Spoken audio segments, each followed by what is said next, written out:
propósitos de la Corporación Universitaria Remington es estimular a los gestores exitosos de ideas, de empresas y de negocios, de modo que sirvan de ejemplo y de motivación a las generaciones futuras. En este espacio y durante una hora, el personaje invitado atenderá las inquietudes del orden profesional y empresarial que les serán presentados por la doctora Patricia Vázquez Posada, asesora de la Rectoría, y el doctor Pedro Juan González Carvajal, rector. En este diálogo se espera que el invitado narre la manera como ha sabido sacar adelante sus proyectos, las dificultades y los aciertos que lo han acompañado y el mensaje que él entrega desde su experiencia a quienes hoy están emprendiendo el camino de la creación de la riqueza. Nuestro invitado al día de hoy es el doctor Raúl Fajardo Moreno. El doctor Fajardo es arquitecto de la Universidad Pontificia Bolivariana. Desde hace más de 50 años está vinculado a una de las firmas constructoras más importantes de la ciudad, Fajardo Moreno y Cía, la cual ayudó a fundar en 1950 y en la que ocupa actualmente el cargo de gerente. Fue jefe del Departamento de Arquitectura de Fajardo Vélez y Cía Limitada durante un largo periodo. En el sector público se desempeñó como arquitecto, jefe de sección técnica de la Oficina del Plano Regulador de Medellín, director de la Oficina de Planeación Municipal de Medellín, gerente de la Cámara Colombiana de la Construcción Camacol, profesor titular en la Facultad de Arquitectura de la Universidad Pontificia Bolivariana, decano de la Facultad de Arquitectura de la misma universidad y como concejal de Medellín. El caso más representativo de todos los proyectos liderados por esta compañía es el mismo edificio Coltejer. Hoy, Raúl Fajardo Moreno contempla cómo imponen en el corazón de Medellín esa aguja de tejer que gracias a su creatividad llegó a ser símbolo e historia. También diseñó varios de los edificios que hoy enaltecen nuestra ciudad: Edificio Coltabaco, hoy Edificio Remington, Edificio del Café, Edificio Suramericana, Alpujarra, EDA, entre otros. Ha obtenido numerosas distinciones por su labor, entre ellas Orden Cámara de Comercio de Medellín, Maestro Moderno de la Arquitectura de la Facultad de Arquitectura de la Universidad Nacional, Socio Vitalicio de la SCA Nacional, miembro correspondiente de la Sociedad Bolivariana de Arquitectos de Caracas, Venezuela, profesor egregio de la Sociedad de Egresados de la Universidad Pontificia Bolivariana, reconocimiento y gratitudes de la Universidad de Antioquia, miembro honorario de la Sociedad Antioqueña de Ingenieros Arquitectos, gran maestro de la arquitectura antioqueña de la SAI, medalla de oro de la SCA Antioquia, Orden Colegio San Ignacio del Colegio San Ignacio y talento bolivariano en el campo empresarial de la Universidad Pontificia Bolivariana. Doctor, bienvenido. Muchas gracias. Muy buenos días para todos ustedes y para todos los miembros de la comunidad de la Corporación Universitaria Remington. Estamos desplegados a lo largo y ancho del país. Estamos hoy en una nueva situación y cita de nuestras memorias del saber. Patri, muy buenos días. Buenos días, Pedro. Doctor Raúl, bienvenido a este su edificio. Cuando uno está ante un maestro de una profesión, uno se tiene que inclinar.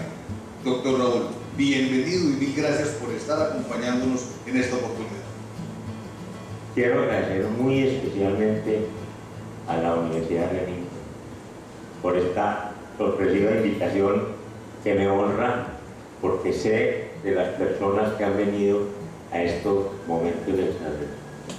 Cuando la doctora Patricia me dijo que quería una entrevista, le dije una frase que no sé de quién fue, pero si no recuerdo mal se la oía a Belisario Betancur, pero no era del autor, sino que él la citó y decía, le hicieron a Belisario la pregunta y contestó: yo, como los países pobres y las mujeres honestas, no tengo historia. Puedo decir yo lo mismo, yo no tengo historia. Usted no tiene historia, pero ha ayudado a construir la historia de nuestra ciudad. Uno ve a las 4 latitudes, a los puntos cardinales, y hay una obra suya. Qué capacidad para imaginarse una realidad a partir de un vacío. ¿Cómo se hace eso? Aquí tengo el mérito de estar aquí por ser un arquitecto viejo o un viejo arquitecto, no sé cuál de las dos sea más aplicable, pero las dos son lo mismo. Verdaderamente, durante tanto tiempo, sí me ha tocado actuar en muchas etapas del desarrollo, primero de la ciudad y de la comunidad en general. Desde cuando empecé pues mis estudios en la universidad, ya para no cargarme de ir con anterioridad, colegio de la gimnasio, el bachillerato en la universidad, y desde cuando como alumno pude empezar a trabajar, porque el decano de la Facultad de Arquitectura en ese momento, el doctor Antonio Mesa Aramillo, un patriarca, una persona increíble, me invitó a trabajar como dibujante en su empresa. Puedo decir que ahí empecé mi labor profesional, ya hace que 62 años más o menos, pero tengo la satisfacción de decir que no me he aburrido un minuto de mi vida trabajando lo que me gusta, diseñando proyectos de arquitectura. Usted cree en las vocaciones, usted se imaginó que iba a ser arquitecto, que esa iba a ser su labor. Nunca pensé, en la época en que estaba estudiando el bachillerato, casi que ni sabía qué era arquitectura. Simplemente pues se hacían edificios, pero había muy pocos arquitectos y los que había pues eran personas que habían estudiado en el exterior. Se acababa de fundar, o no pues se acababa, pero sí era muy reciente la fundación de una facultad de arquitectura en la Universidad Nacional de Bogotá, y algunos de los egresados de esa universidad vinieron a Medellín, pero muy pocos.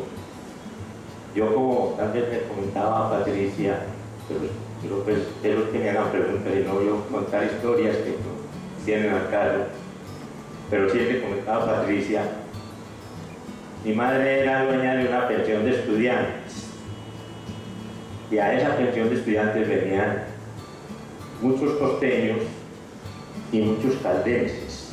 En el tiempo de la casa no estaba relacionado al departamento, y dentro de esos pues, estudiaba bachillerato todavía, y había un muchacho que había entrado a la Bolivariana a estudiar arquitectura, y yo me ponía a verlo trabajar y me gustaba lo que él estaba haciendo.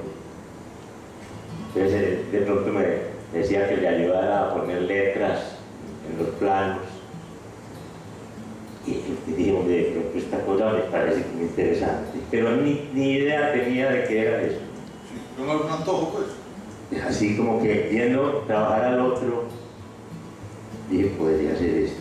No tenía definida, quizás ingeniería, pero no estaba muy definido porque era como un quinto bachillerato. Ya no es quinto bachillerato y no sé cómo es que le llama ahora. Yo tampoco, y todavía no sé qué estudiar. Exactamente.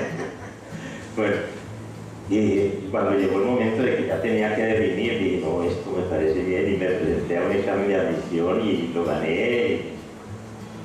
Tuve la fortuna de que durante todo el periodo de carrera me fue muy bien, y desde ese momento ya sí me empecé a visionar, me gustó la arquitectura, el diseño arquitectónico, y en eso estuve y estoy. Pues. ¿Y quién fue su grupo de compañeros? Mi grupo de compañeros, de los cuales ya lamentablemente muchos han muerto y quedamos muy pocos. Hemos dicho, creo que si quedamos 2 o 3 de ese grupo, no sé dónde están los demás. Con ellos empecé, y fue por una invitación de ellos cuando pusimos la primera oficina, que eran Darío Aristizábal Correa, Elías Zapata, eran compañeros de universidad, y me invitaron a que pusiéramos una oficina. Yo participé con ellos. Después Elías Zapata, ante el poco trabajo que había, se fue para Bucaramanga porque un hermano de él era el comandante de la brigada general, comandante de la brigada de Bucaramanga. Ay, uno aquí no hay nada, yo voy a ver si en Bucaramanga. Se fue y allá le fue muy bien. Y yo ahí empecé con Darío Aristizábal, después llegó Hernando Vélez, otro compañero de universidad. Luego se fue Darío Aristizábal, se retiró, y seguimos trabajando Vélez hasta hace 27 años. Cuando venían 2 hijos míos arquitectos y 2 hijos del arquitectos, y pensé para mí, llevo 30 años con Hernando Vélez siendo las personas más distintas y no habían tenido nunca una diferencia, Ni un nunca. signo. Pero dije ya, 4 nuevos, familiares, con los mismos derechos, creo que esto no tiene sentido. Entonces ya se liquidó Fajardo Vélez y entró Fajardo Moreno, que es con mis 2 hijos, y Silvia no como socia, sino como colaboradora. Fajardo Vélez fue una institución, pues, Fajardo Vélez fue una empresa grande y todas estas cosas, pues, de que hemos hablado en esa, lo que hay en el centro, prácticamente fue hecho en la época Fajardo Vélez, porque todavía no estaban los hijos. Ajá. Entonces, en aquella época, cuando estaba Fajardo Vélez, la arquitectura que se vivía era una profesión muy distinta a lo que hoy tenemos, ¿cierto? Hoy, digamos que los arquitectos tienen que crear e imaginarse y vender los proyectos. ¿Por qué no nos cuentas cómo era aquella época cuando tú que construías, cuando iniciaste? ¿Eran las casas de laureles?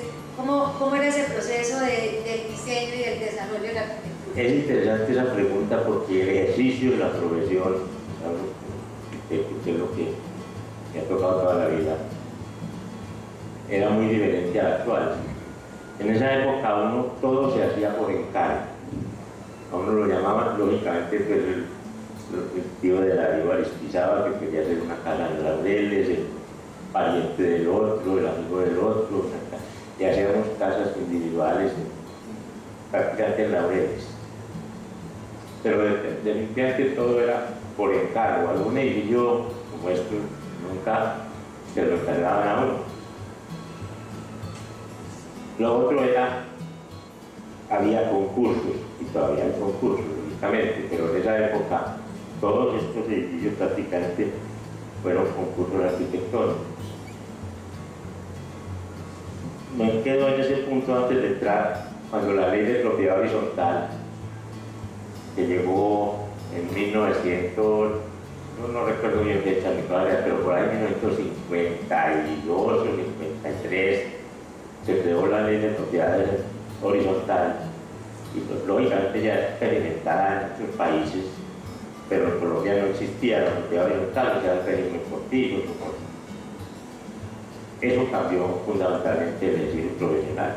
Pero decía, antes de eso, estos edificios de las grandes empresas, un buen ejemplo de Colombiana Tabaco, que no recuerdo la letra, también Patricia acuerda más que yo. Pues no por edad, sino porque conoce, ha leído más la historia reciente. Llamaron a un concurso, nos agruparon en este caso completamente para elegir por tabaco en ese momento. Eran Jorge Manjarres, Fabio Ramírez, Álvaro Posada y yo, y eran como 6 firmas, 6 equipos de arquitectos invitados a participar en el concurso para el edificio sede de la compañía. Y de la compañía más importante y emblemática de En ese tiempo, la economía de tabaco ya que yo creo que había 2 o 3 empresas como la de tabaco, que eran en este tabaco, proteger, fabricato y cualquier otra, pues, eran las compañías más importantes y sobre todo con más tradición, porque por ejemplo Suramericana Seguros es más reciente. Entonces, invitaron al concurso, lógicamente, ya habíamos ganado 2 concursos con anterioridad. Hay 2 tipos de concursos y todavía existe así. Son los concursos públicos, que simplemente se convoca lo que se hace por parte del Estado, concurso público, que es un concurso abierto, una convocatoria de todos los arquitectos del país, que estén matriculados, etcétera, que cumplan ciertos requisitos y pueden participar para seleccionar uno. Y el concurso privado, en el cual las empresas privadas tienen derecho a escoger grupos de arquitectos a que participen en este concurso privado. Ya había participado en 2 concursos, uno privado que fue para el Colegio de San Ignacio, la sede yo digo la nueva sede que tiene más de 50 años. Sí, claro, es la nueva. Es la nueva. Como egresados nos habían invitado con otras 3 o 4 firmas en Medellín y ese curso lo ganamos, el Colegio de la Asignación, y ahí está. Posteriormente, la Universidad de Antioquia sacó concurso público para el liceo de la Universidad de Antioquia, que es el que queda cerca de Escuela de Minas, que hoy creo que es la Facultad de Agronomía o Veterinaria, no sé. Ese fue concurso público y ese lo ganamos también. Ya después de eso, sí entiendo que fue por tabaco. Cuando nos invitaron a participar en el concurso, lo ganamos y lógicamente cada triunfo de esos era una satisfacción muy grande. Primero que todo, pues desde el punto de vista profesional y de la empresa era muy importante, eran los edificios grandes que se estaban haciendo. Eso fue pues el principio de una serie de, tuvimos éxito en varios concursos, porque unos 21 concursos ganamos en nuestra época ya pues. Cuando a uno le dicen como profesional y lo invitan a participar en el concurso de hacer este edificio en el que estamos hoy aquí, en todo el centro de la ciudad, volvamos como a ese entonces, y ahora estábamos haciendo como el recuento, no habían edificios altos, no podemos decir que este fue el primero más alto porque no tenemos el dato exacto, pero mirando desde aquí no habían edificios. Entonces a mí como arquitecto me dicen, queremos este proyecto en todo el centro de Medellín, donde es el Parque Berrío. ¿Qué piensa uno? ¿Qué responsabilidad asume un arquitecto en ese momento y cómo concibe este proyecto dentro del contexto de la ciudad? Bueno, eso es interesante. Voy a completar un poco lo que es el Parque del Río, pues, una cosa que había sido prácticamente desde la fundación de la ciudad. El edificio Henry Diagonal, que todavía existe, ¿cierto? ¿no? Es un patrimonio. Sí, como 5 kilos, fue el primer edificio alto que hubo en Medellín. Y a eso era pues, lo que nosotros sabíamos que ese era el edificio alto que había en Medellín. El emblemático. Lógicamente, pues el mundo ya tenía influencia sobre esto, había dejado de ser una pequeña población, ya empezaba a tener un carácter de ciudad y se pensaba que eran esas empresas importantes que hacen ustedes. Y hay una cosa interesante que me parece que es, a pesar de que no un arquitecto, cómo se gesta un proyecto de esto. Mucha gente no se imagina cómo el Espíritu Santo que llegó y los iluminó. No, esto es un proceso. Yo definía muy claramente cuando fui profesor, que fui durante 25 años profesor de diseño. Esto es un proceso. Primero, a uno le dan pues, un programa que hay que hacer, cuáles son las necesidades del cliente. Primero, ¿qué hay que hacer? Uno empaparse bien de qué es lo que hay que hacer, cuáles son, es el programa, las necesidades. Segundo, ¿dónde lo voy a hacer?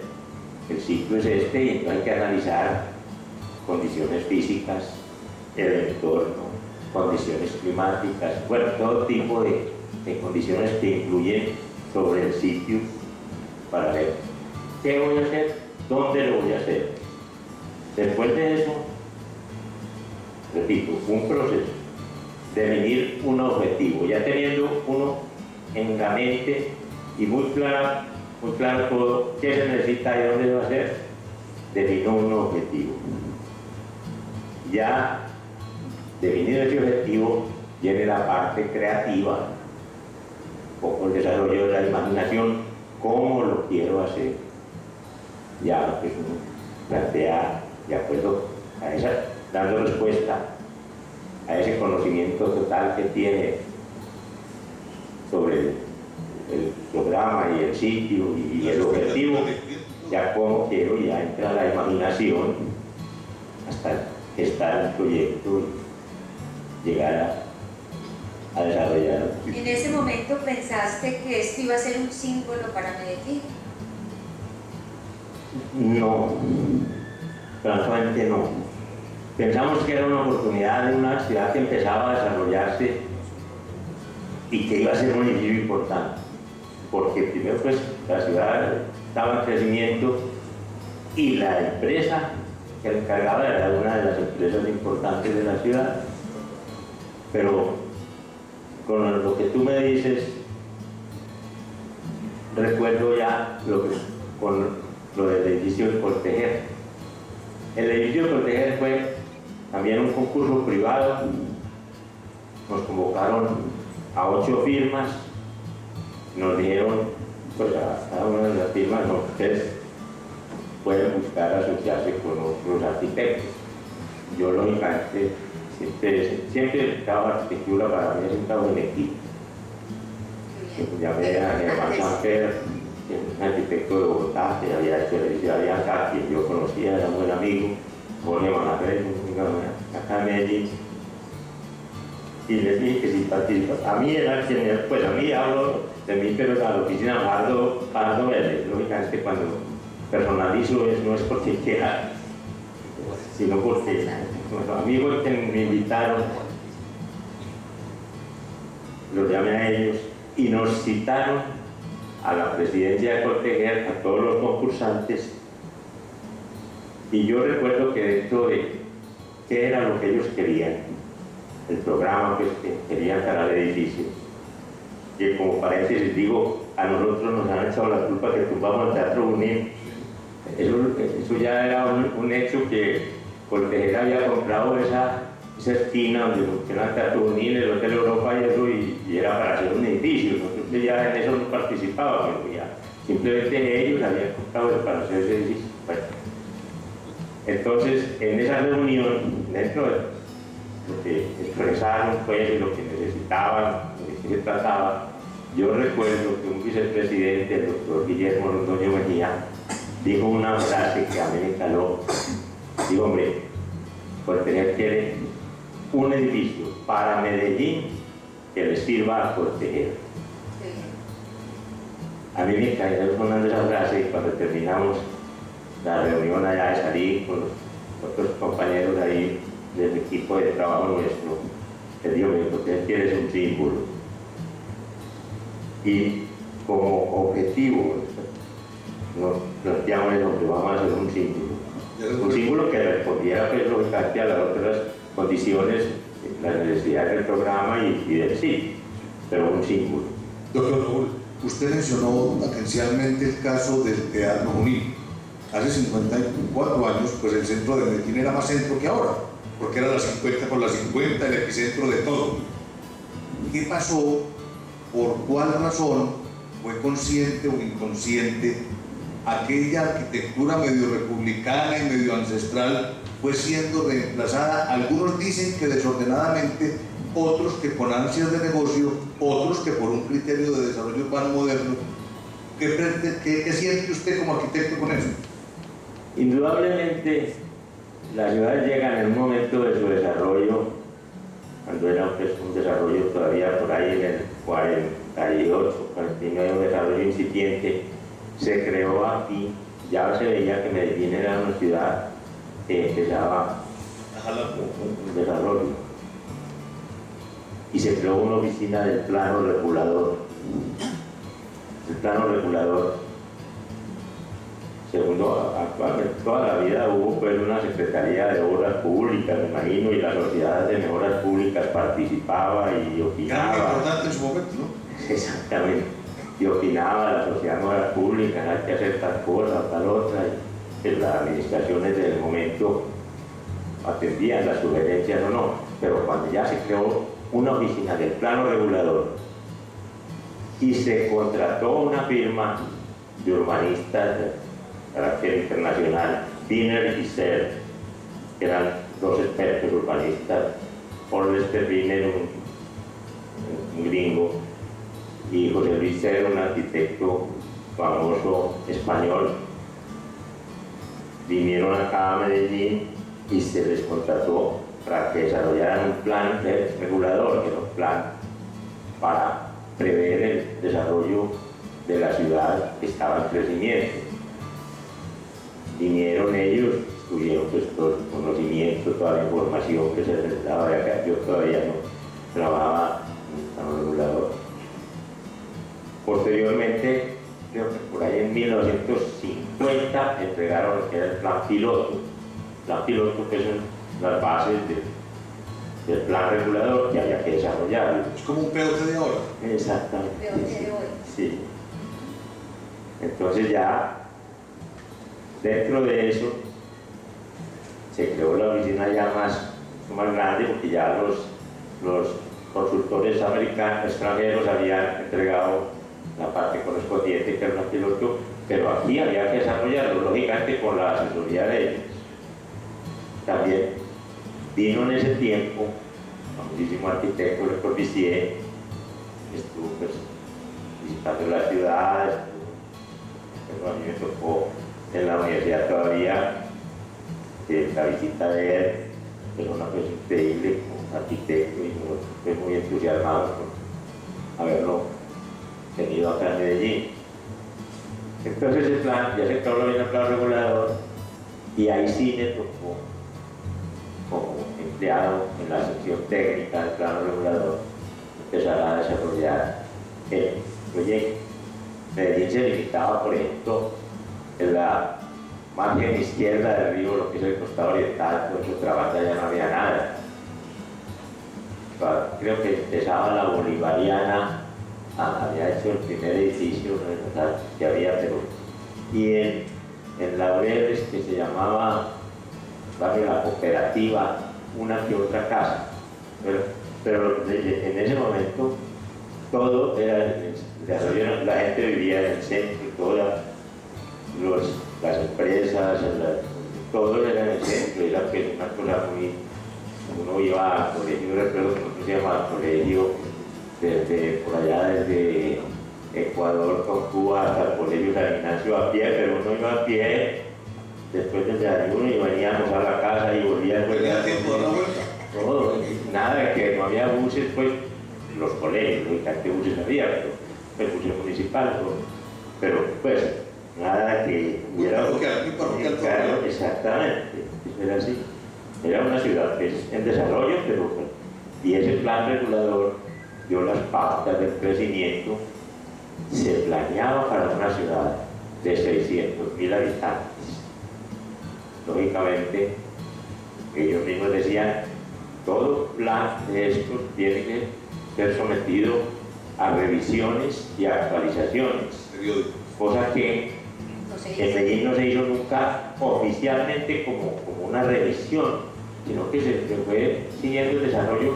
Las pautas básicas de ese plan se han seguido, pero nunca se hizo una revisión total, de una forma integral, que permitiera prever todo lo que el desarrollo futuro. Por ejemplo, el poblado, pues, sí, era una zona habitacional en el plano, pero nunca exactamente.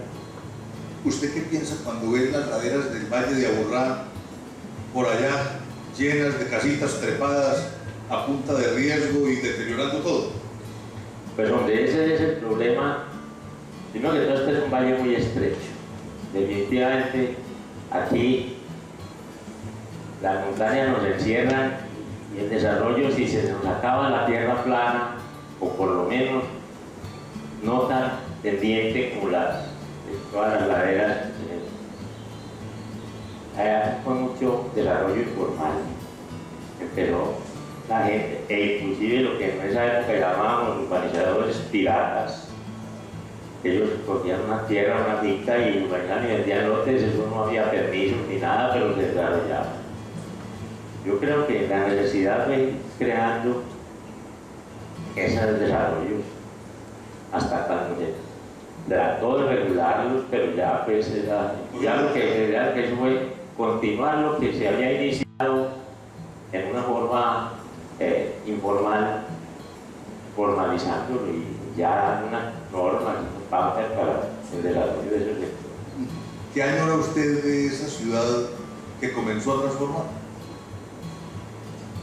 Pues hombre, añoro la simplicidad de la vida. Lo que le digo pues a uno de ir al colegio a pie, a veces que en bus y había tranvía, había tranvía, pasaba por aquí, por Parque del Río, lo llevaba por América, Envigado, pues esto era una jornada, era Envigado en tranvía a Buenos Aires, a todas partes, a la América no existía.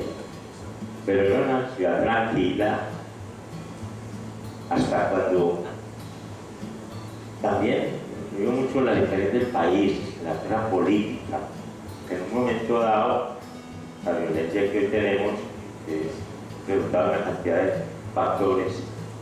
En esa época fue una violencia política, sí, presentó los partidos de una forma que hubo tantas tragedias como ahora, pero más localizadas.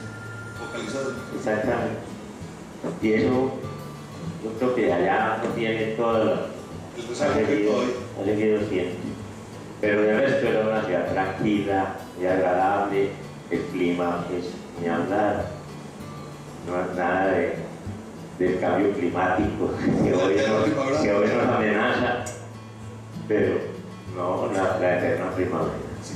Nosotros hemos hablado de la ciudad de la eterna primavera, de la casita de plata, de la ciudad industrial de Colombia, y todo eso como que se nos va quedando en historia, ¿no? Así es. Sí, la famosa casita de plata, que existe mucho tiempo, ya no es mi casita de miel de plata, pero sí es una ciudad muy vivible, yo creo que definitivamente, y uno lo oye de personas que vienen, la opinión sobre lo que es Medellín, comparado con otras ciudades del país, todo Medellín está en unas condiciones muy favorables con respecto a los demás. Doctor Raúl, usted hace 50 años construyó este edificio, número redondo. Por ahí, sí. Hace 20 años construyó, diseñó, conceptualizó la estación del metro. Ah, Si le tocara hacer alguna otra cosa por aquí cerquita, ¿qué haría? primero que todo ya no hay norte, hay que tumbar para... No, la estación del metro es otra... El metro, que fue una decisión acertada de unas administraciones muy anteriores, fue planeado paralelo al río, en una franja que el plano regulador, desde el plano regulador, se había dejado de 60 metros a las dos orillas del río, previendo pues el parque, una zona de parque y unas futuras vías, y el metro pues caía por allá. Posteriormente, en estudios de alguien de otras firmas, me dijeron, allá el metro no va a prestar el servicio que podía prestar por el centro. Entonces, no sé, como buen criterio no, pero de todos modos lo pasaron al centro.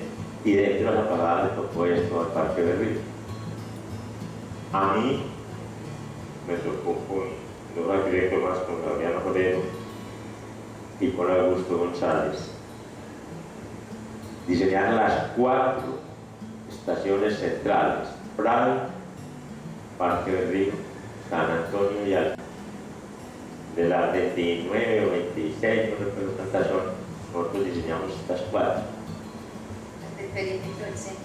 Exactamente, desde todo el centro, la diseñaron otros arquitectos. Pero yo creo que el metro sí definitivamente ha creado una transformación en la ciudad, presta un servicio muy grande. Y si hubiera sido diferente, si hubiera sido por el río. Yo creo pues que a pesar del desplazamiento que ha tenido ya toda la actividad que tuvo el centro en su época, sigue siendo el centro y la gente viene al centro, se mantiene una actividad grandísima en la ciudad, que está muy bien atendido por el centro. Nosotros nos autodenominamos como la Universidad del Centro y nuestra población estudiantil pues obviamente tiene su flujo por acá. Como en todas las grandes ciudades el centro se deteriora, pero afortunadamente el centro de Medellín está vivo no es por falta de gente que se deteriora, sino de pronto por exceso de gente en ciertos picos. Pero cuando usted camina y ve que en las esquinas están los almacenes, agáchese, el hueco, todo a mil, el tragadero, chance, carnicerías, pues esa vocación económica queda como enredadita, ¿no? Indudablemente, pero sí, es que yo, por ejemplo, por oficina rural, no bajo el centro nunca, pero hace poco que pasé por Munía. Me impresionó ver la actividad en todas las calles, digamos, no el centro, por aquí por el parque, pues esto es un movimiento y una actividad que sí es. A pesar de que le digo, ya pues todas las aceptaron ustedes, las oficinas de las empresas se han desplazado, la vivienda en el centro que se ha trasladado. Yo creo que hay que hacer un proceso de renovación urbana. Alguien, un arquitecto famoso, yo no recuerdo, pero vamos a Estados Unidos, vino hace 30 o 40 años, o tal vez no tanto, puede ser 30, y le hablaron del segundo piso de Medellín. Lástima que no me acuerdo el nombre. Dijo, ¿para qué van a ir al segundo piso si no han acabado el primero? Entonces la gente se desconcertó y como así dice uno, vea, todas esas casas que estaban por la calle Bolivia, por todas partes, son casas de un piso, y su piso ya tiene todos los servicios, toda la infraestructura, todo esto, empiezan a hacer ya edificios, que aquí no tienen más tierra, entonces ¿para qué se van a hacer? Pues era un concepto interesante en ese momento, y no desplacen todo hasta las afueras. Doctor Raúl, me pica la lengua para hacerle esta pregunta. Una cosa es ser arquitecto, otra cosa es planificador urbano. O más o menos no, más o menos sí. No. Nosotros en la facultad, el título nosotros fue arquitecto urbanista. Era demasiado ambicioso, pero pues lógicamente teníamos clases de urbanismo y planificación urbana, pero definitivamente en ese momento pues era muy incipiente. Hoy verdaderamente la carrera de planificador urbano existe y la especialización existe como tal. A nosotros nos tocó también tener el principio pues, de urbanistas y nos fuimos contagiando a través del trabajo con el tema del desarrollo que nos tocó eso del plano regulador a vincular a mucha gente de la profesión a elaborar. Doctor Raúl, bajo la óptica entonces de la planificación urbana, ¿cuáles dotaciones básicas le estarían faltando a Medellín para dar otro salto como el que dimos hace 50 años? Yo creo que aquí verdaderamente hay que iniciar un proceso fuerte de renovación urbana. Renovación es verdaderamente lo que ya se empieza por ahí, ¿no? Los edificios pero en sectores grandes, lo vemos que Bogotá ya lo están pensando, que hay que utilizar mejor. Repito, tienen toda la infraestructura, servicios públicos, vías, etcétera, en vez de irse por allá lejos a hacer a grandes costos, a dotar de infraestructura. Entonces yo pienso que la renovación urbana debe venir. Pero a gran escala. A gran escala, sí. Ahora se construyen edificios, que una casa y un edificio para hacer por lo que ahora está. Pero tienen que ser sectores, donde vamos a tal sector. Pues aquí de ganar para abajo. Exacto. Sí. Exacto. ¿Y la movilidad? La movilidad, a mí me parece que sufrió mucho cuando se acabó el Departamento Administrativo de Valorización Municipal. Cuando yo fui jefe de planeación, existía la oficina de valorización y trabajábamos muy en llave con ellos. Lógicamente, el sistema de valorización es un sistema muy lógico. Se paga por las personas que van a tener un beneficio más directo, porque las obras pues, van a beneficiar, pues la tierra cambia desde el día o no hay día.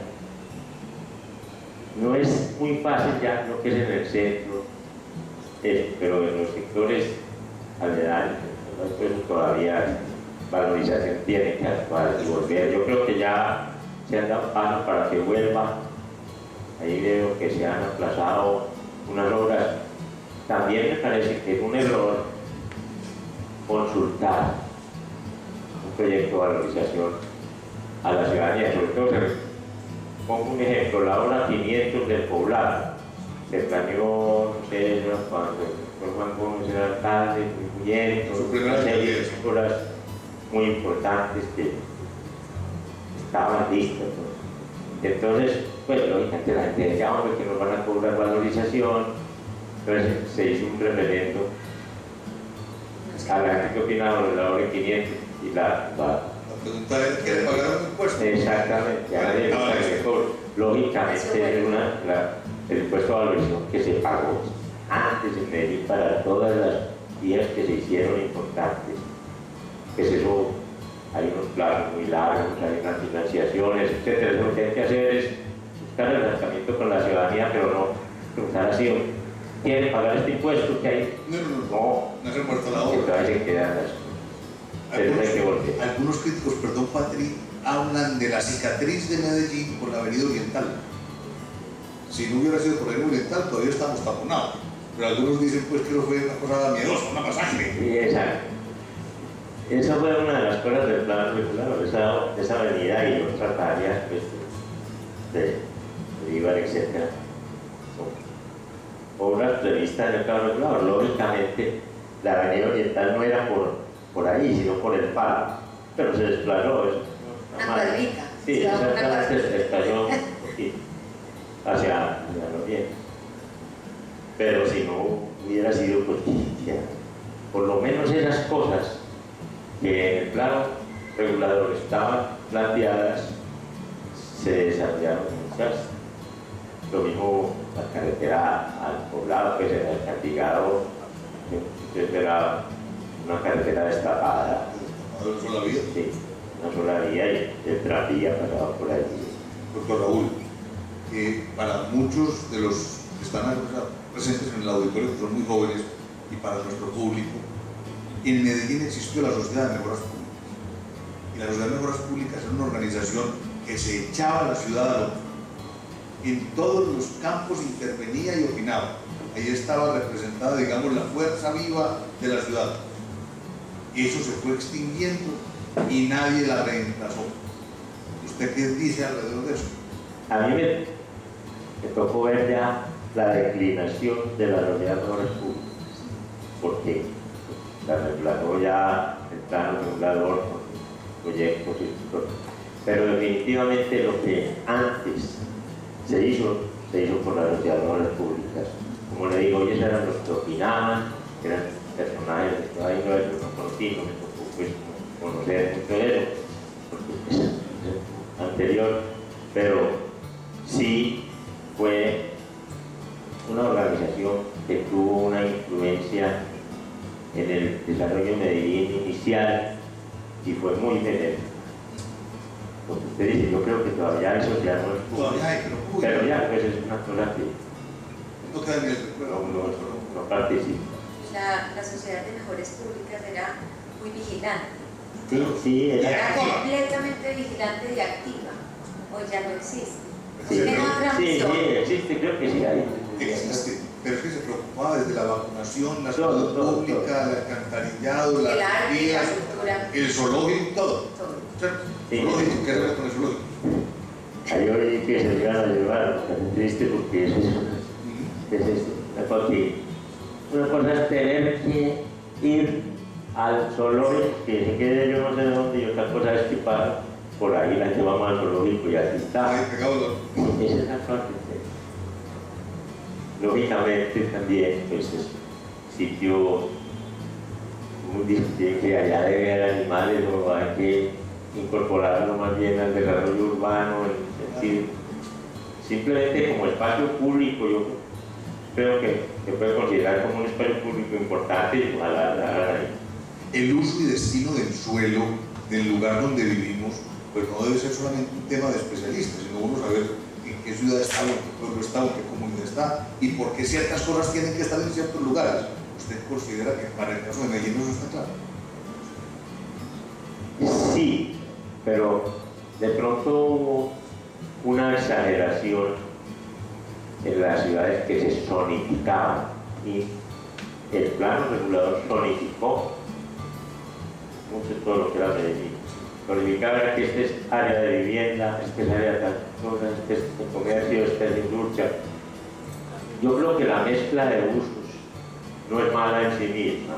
Lógicamente, claro que si a uno en la zona industrial le toca una fábrica de jabones y aquí hay una casa, un niño de apartamentos desastrosos, pero también me tocó conocer el exceso de eso en Brasilia. Cuando se inauguró Brasilia hace muchos años, me tocó ir por allá y era un ejemplo de una ciudad nueva, creada dentro de toda la parte del urbanismo moderno. Y eso pues uno va a una ciudad organizada, pero para usted tomarse un tinto tenía que ir de aquí a yo no sé dónde, porque la zona donde había restaurantes era por allá. Tampoco eso, pues, esa exageración no es posible. Yo creo que la mezcla de usos es necesaria, pero controlada. Doctor Raúl, estamos llegando al último cuarto de hora del programa. Nosotros tenemos facultad de arquitectura y de diseño gráfico. ¿Qué pasa con los arquitectos de hoy? ¿Cuál es el papel que juegan esta incorporación de tecnología? Esta cantidad de normatividad que, por clarificar, enreda. ¿Cuál es el futuro de esta gente? Primero que todo, creo que los arquitectos de hoy son extraordinarios. Son una cantidad de muchachos, pues hay varios, gente excelente. Ya el ejercicio de la arquitectura, como a mí me tocó, con instrumentos, que era una regla de escuadra, lápiz, de pronto tinta china, eso de pronto ya nadie sabe usar eso, los arquitectos no ninguno, y teníamos clases de dibujo, y ahora ya es todo con el computador, lo cual me parece un avance tremendo. Yo no llegué allá, no soy capaz, y dije ya, a esta edad no aprendí ni voy a aprender, ni me interesa, que no soy capaz. Pero sí ya lo veo trabajar y me sorprende. Ya, por ejemplo, perspectiva. En la época no había clases de perspectiva en las universidades, no todavía no existía. Ya el computador 3D, ¿cómo lo quiere ver así? En la época nosotros hacer una perspectiva, esto era una labor tremenda. Y había unos que se destacaban increíblemente porque eran unos perspectivistas increíbles. Eso ha cambiado mucho, pero repito, los arquitectos jóvenes están muy buenos, ya muy distintos. Yo ya la regla ahí la tengo pegada sobre la mesa, no la uso, yo no sé para qué es. La paralela. Cuando el doctor Raúl, yo quiero que nos comparte esa anécdota que me parece muy valiosa. En sus oficios de ser un diseñador, el doctor se levanta temprano cuando pensaba en sus proyectos, Me ponía el levantaba. papel, mantequilla. Cuéntenos, Me levantaba y esa era es muy linda. pensando. Es que es interesante. Yo cuento una anécdota también un poquito más margen, pero cuando el concurso de televisión por tejer, con los otros dos compañeros que había invitado a hacer equipo, les dije, hombre, vámonos, no trabajemos aquí en la oficina, vámonos a alquilar una cabaña en Tuyano Grande y nos fuimos allá. Entonces era interesante porque desde cuando llegamos hasta el desayuno era hablando del proyecto. Si salíamos después a descansar a tomar un trago era hablando del proyecto. Todo era en función del proyecto, no hablábamos del proyecto. Y eso fue, pues, estuvimos allá 3 días. Cuando ya vinimos, lógicamente pues para el concurso había, digamos, 1 mes y medio, pero cuando vinimos ya teníamos todo muy claro, las metas muy definidas, cómo era. Entonces, en ese irse a esa cabaña, ¿cómo llegaron a la aguja? No, esa parte sí. ¿Cómo se dio eso? Nadie la o la gente dice que la aguja y el global, esas cosas, eso no es cierto. Porque nunca se nos va por la mente una aguja. Nunca. Y Pero ¿cómo bueno, llegamos allá? Llegamos a la aguja porque dentro de la idea de que compartimos ya que los participantes del grupo nuestro, de hacer un símbolo, cómo hacer un símbolo para Medellín. Entonces, nos íbamos al occidente, al oriente, al norte. No, tiene que ir una cosa que se destaque. El remate del edificio no puede ser una cosa plana, tiene que ser algo que se vea, que se destaque. Y dentro del diseño, aparte, imaginación, no sé, buscando que el remate no fuera como cualquiera de los edificios que hemos hecho, sino buscar un símbolo especial. Y el remate pues no es un capricho tampoco. Debajo hay una gran sala de reuniones de Cortellera, que es era la trama importante de la época, una sala de reuniones importantísima que tiene la cubierta así con las pendientes del techo. Y eso pero como te digo, pues no es que una aguja que como en una esfera textilera vamos a buscar, eso no, nunca pasó por la mente. hoy en la arquitectura, dentro del marco de la pregunta del doctor Pedro, hoy se tiene muy en cuenta la variedad de materiales. Indudablemente, no, pero yo creo que eso sí ha sido de toda la vida. Lo que pasa es que hemos, por ejemplo, vuelto al ladrillo, el uso del ladrillo. Es que el ladrillo es un material que tiene una cantidad de ventajas. Está, por ejemplo, en todos estos edificios de apartamentos, todo lo que se ve poblado, ya uno ve una mancha de ladrillo. Eso a mucha gente de otras partes lo desprecia. Y hombre, qué bueno, a muchos de acá les parece que no es adecuado, que estamos exagerando. Pero es que ve uno, por ejemplo, un edificio grande, con pintura, entonces hay que dar un sostenimiento permanente que se mancha la pintura y tal por ahí. Y el ladrillo es un gran material. Pero, sí, cada día hay unos materiales, por ejemplo, en estas cosas de las divisiones interiores, el drywall y toda esa serie de materiales que no son fijos. Porque una de las cosas, por ejemplo, en el tema vivienda, yo asistí a un congreso de vivienda en Varsovia también hace muchos años y unas discusiones tremendas y sale un comunicado, al final el comunicado con un montón de puntos. El único punto en el que todo el mundo estuvo de acuerdo es que el diseño de la vivienda debe ser flexible. Toda la gente no vive igual. Entonces, pues tiene que tener las posibilidades de introducir modificaciones dentro de una cosa que ya esté construida. Ya construido, inclusive, se puede mover un muro, puede ampliar, puede disminuir, pues claro. Eso es así. Yo creo que en materiales se ha avanzado mucho.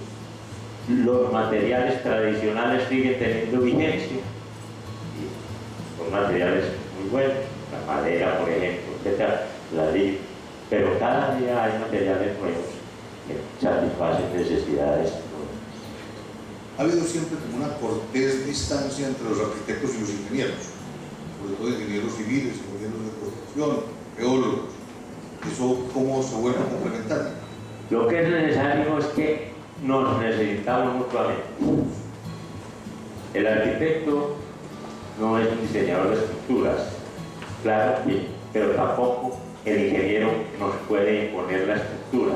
O sea que hay que concebir el proyecto desde el principio con las bases estructurales. Entonces, uno tiene que estar enterado de lo que es la parte de estructuras, sin pensar que tenga que llegar a calcular un edificio. Cálculos estructurales no, pero sí estar muy compaginado.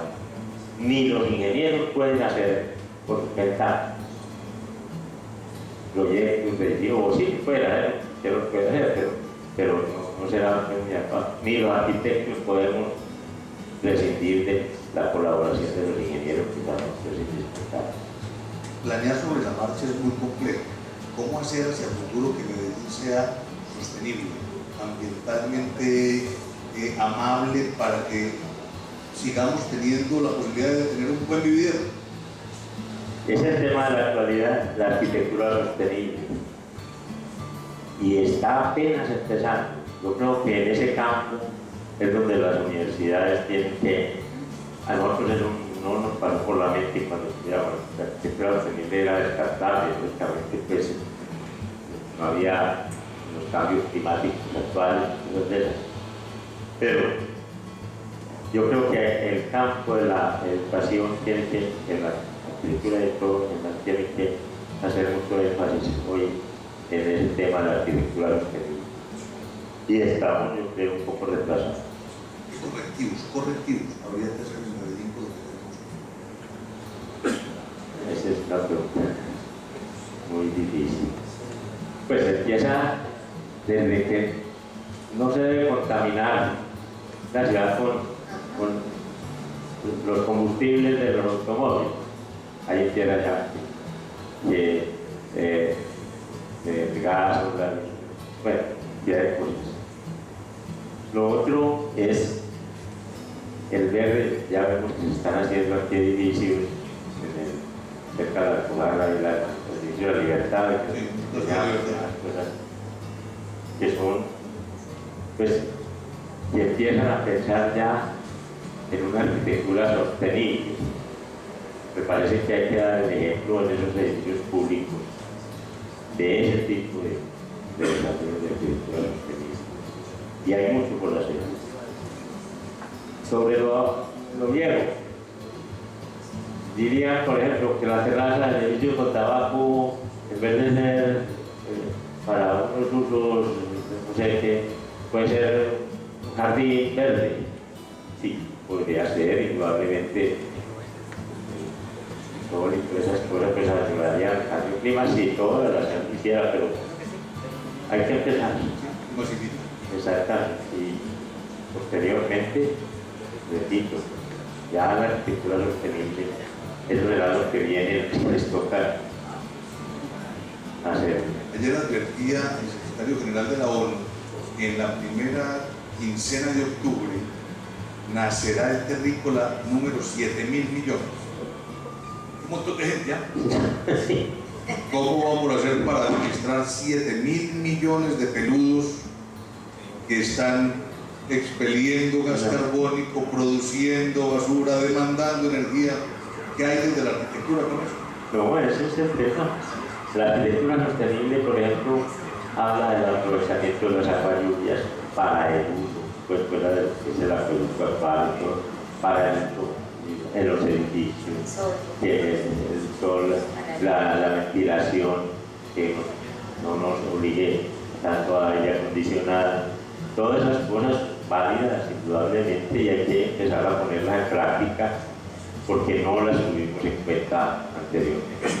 Y era que no era una necesidad que nos estuviera apremiando. En esa época no estábamos pensando en el cambio climático y en esas cosas en el deshielo. Me queda una inquietud dentro del ejercicio de la profesión de la arquitectura.